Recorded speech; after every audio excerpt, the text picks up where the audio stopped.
Hello and welcome back to the, let me think now, 7th, 8th, yes, the 8th mission in the Age of the Ring 4.0 campaign.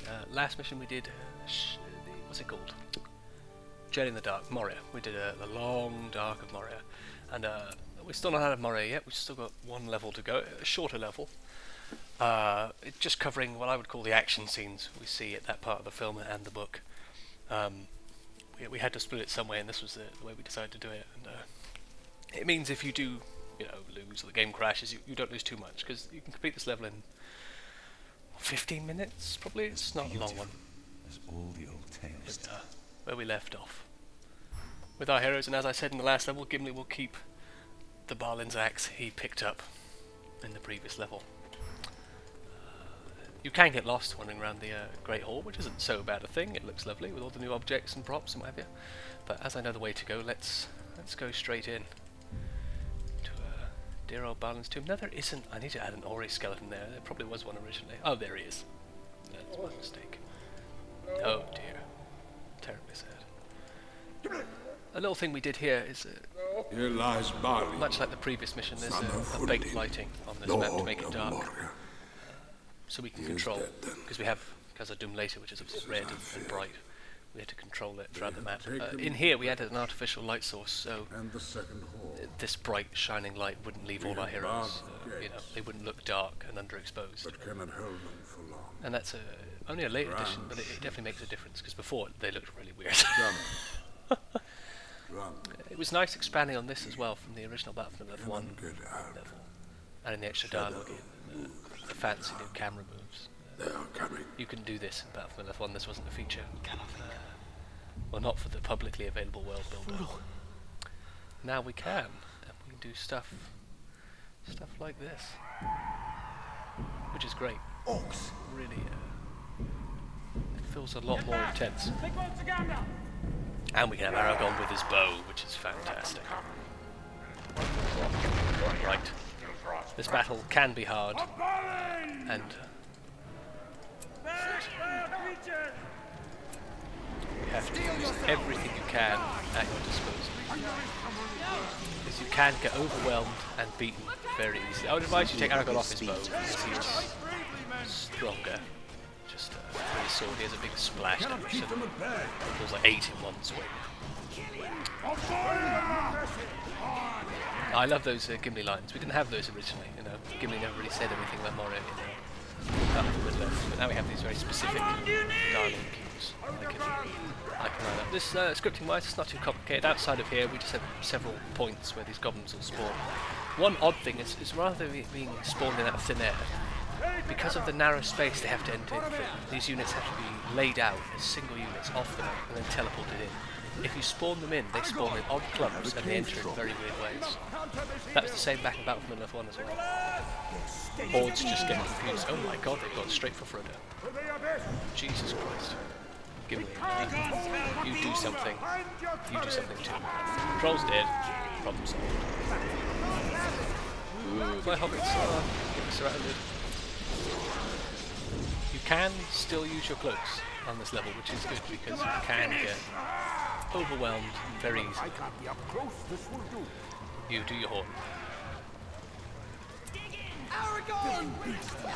You do that. Get your swords. And Legolas can permanently have his daggers out in this, which is great. Especially when we get something like Helm's Deep. That'll make a big difference. Is this all you can muster? Use Aragorn's heal.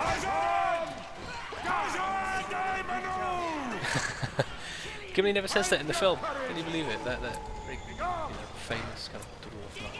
He never says it. We got that again from Two Towers game. Our hobbits are safe, which is good.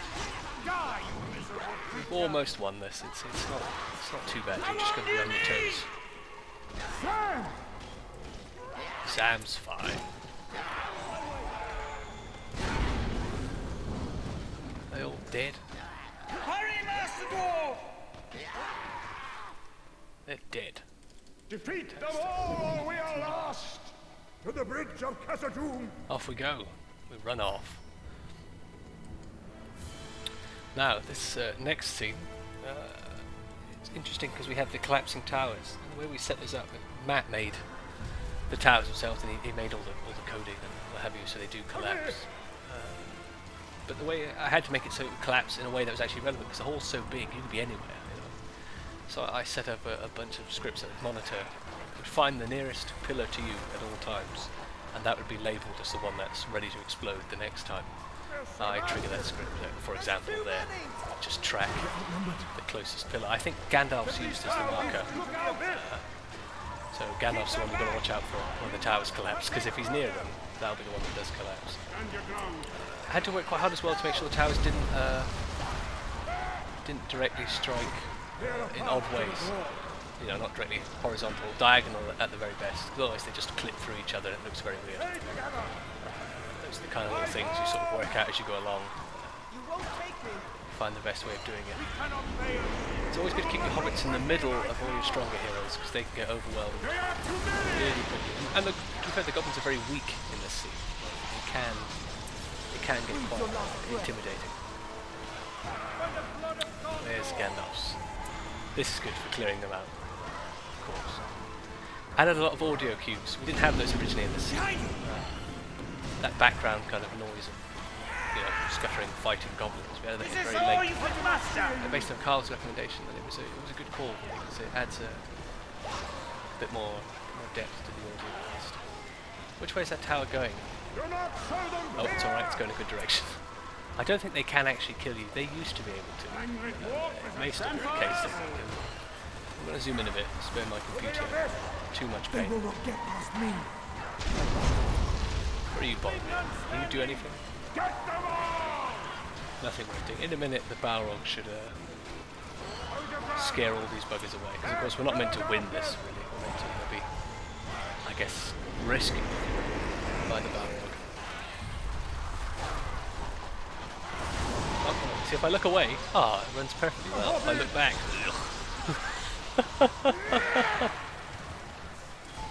are you alright, Pippin? Mary?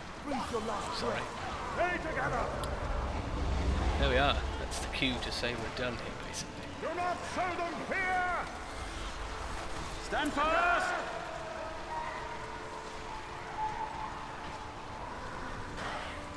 And another.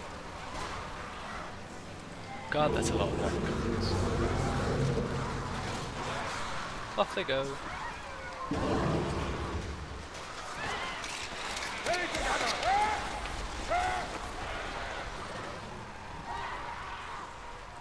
Bye bye.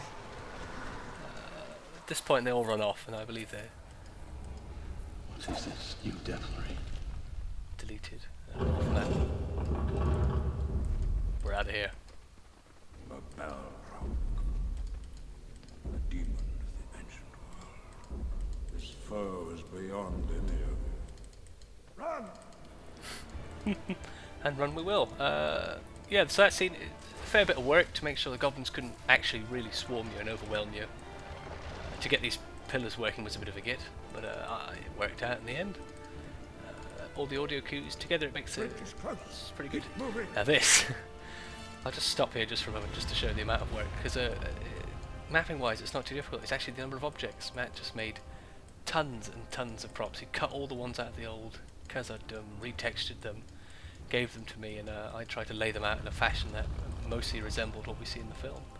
The lighting is added in by the baked lighting on the map, and some fake lighting points cast throughout, and it's pretty close. I think it could be better, but I think it's pretty good. The stairs, though, these are the original EA stairs, cut out and redone. But the most amazing thing about them is the fact Matt was able to get them to split and fall down like we see in the film, which is amazing. Look, I mean, that's what you always hoped would happen. Bye bye. I love it. I absolutely love it. It's such a cool detail. And we do have our goblins shooting us from the towers if you want to kill them. I don't think Legolas can shoot that guy. Oh, you have to get your bow out. That's my fault. Kill them. I should have those the Palantir clip from that. I should get Max to get me that little clip. a few more down here.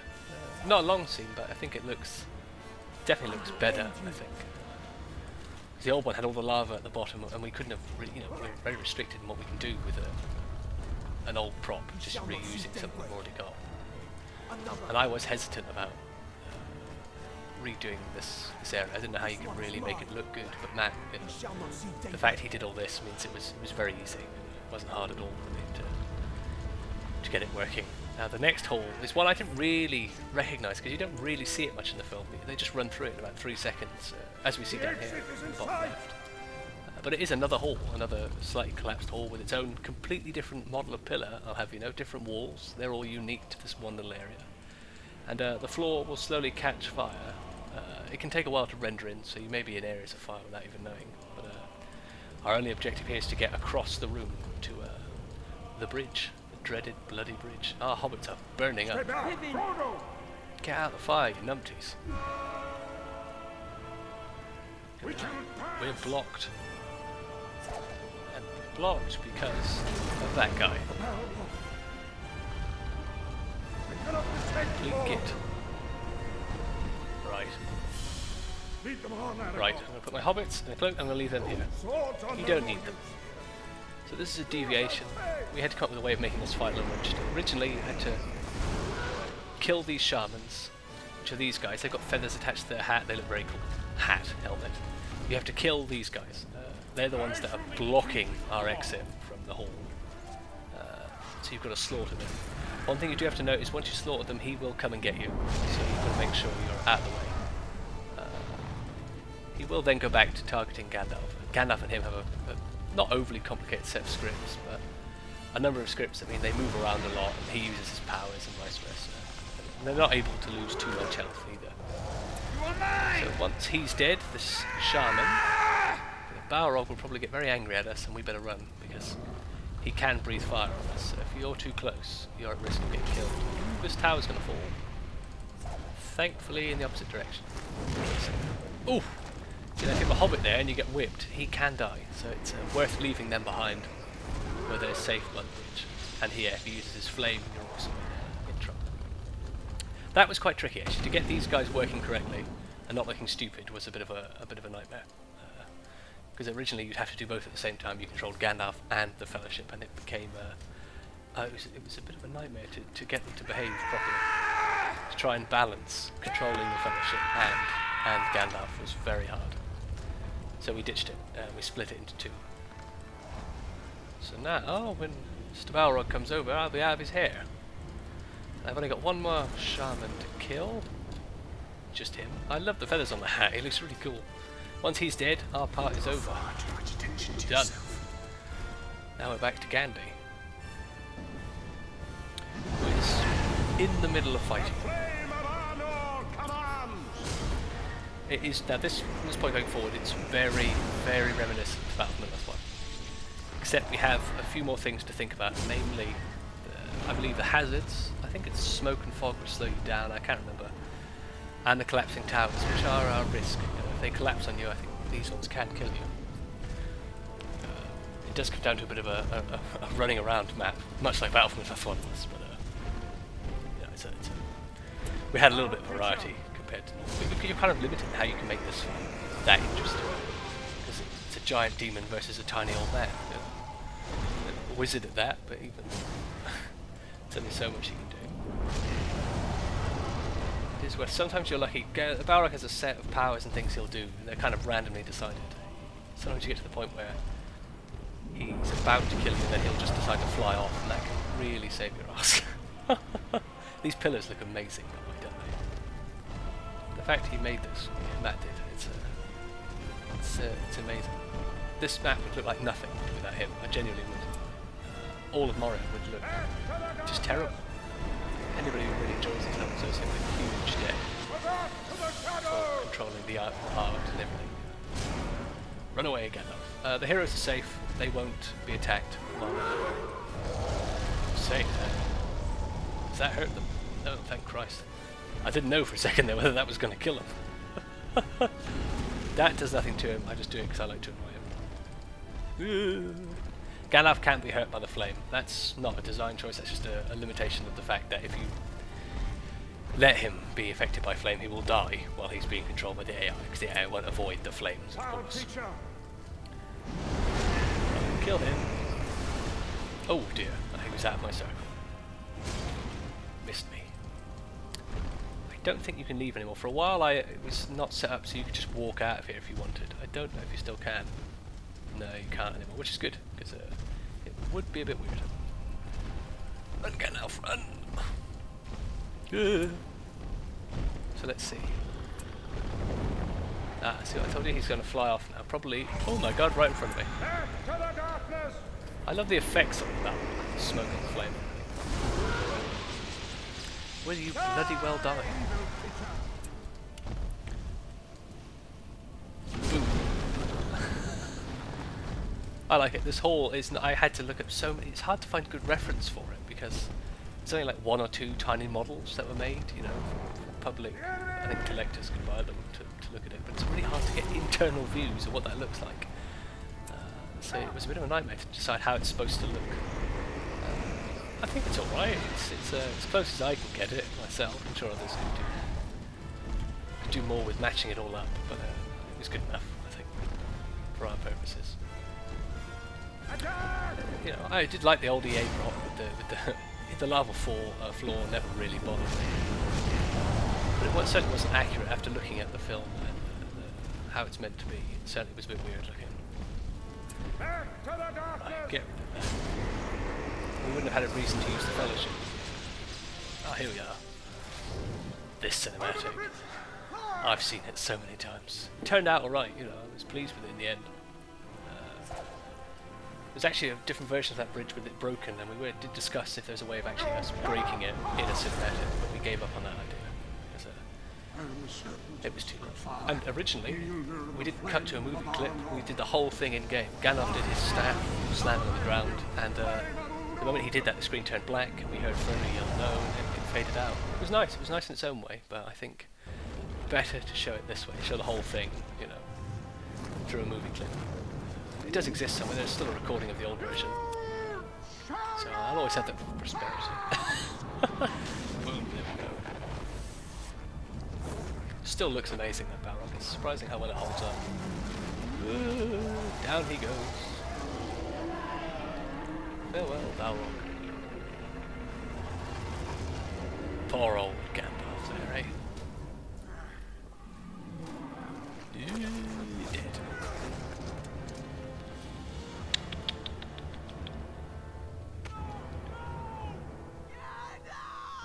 Yeah, he's doomed.